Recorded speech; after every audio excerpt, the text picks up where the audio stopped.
Welcome back my YouTube channel.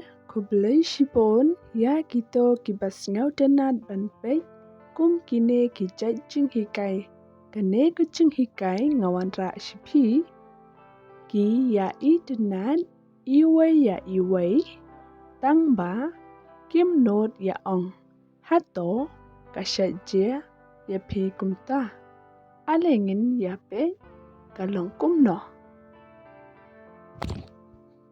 Hey John, that girl is looking at me all the time. Cassie, hey John, katay kakantay, kapet siya nga, man kapor. Maybe she fell in love with you. Cassie, yo let's say, kasho jing e japi. I don't know, but I'm in love with her. Kasi ngam tep tang ba nga sho jing e yaka. But I don't think so. Kasi tang ba ngam tharai kan long kumta. Hey Rose, that guy is looking at me. Kasi, hey Rose, utay ubriw, upet siya nga. Who is that guy? Kasi, mano uta ubriw. You remember, I told you last night. Kasi, pi kan mau ba nga ong ya pi manenmet. Oh yes, maybe he fell in love with you. Kasi, oh, ha oi, yo let's say, usho jin e yapi. But I don't think so.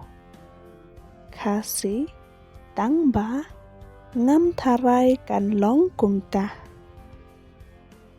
Does not mean that when he look at me, he likes me. Kasi kamot bahaba upay siya nga uitanat yang. I don't know what to do. Kasi ngam tip kumno ngan le. I have to talk to her. Kasi nga ham pankeren yaka. Maybe she don't like me. Kasi yo let's say kam I tenat yang. I have to think. Kasi nga ham ban perkat pa. If I proposed her, maybe she rejected me. Kasi lada ngapa kli yaka, yo let's say kakenta janga.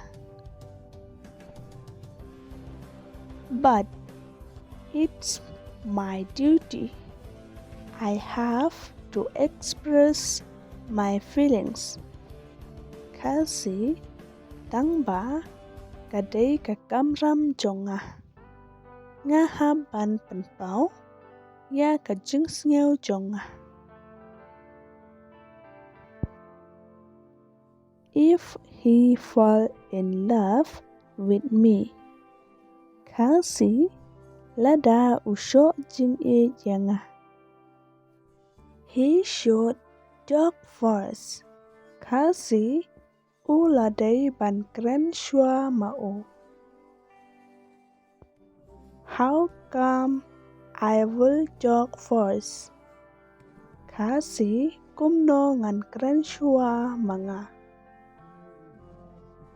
I want to express my feelings but I can't.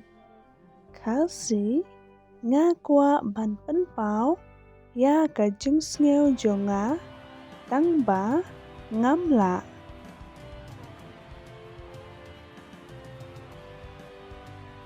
I don't know how to say.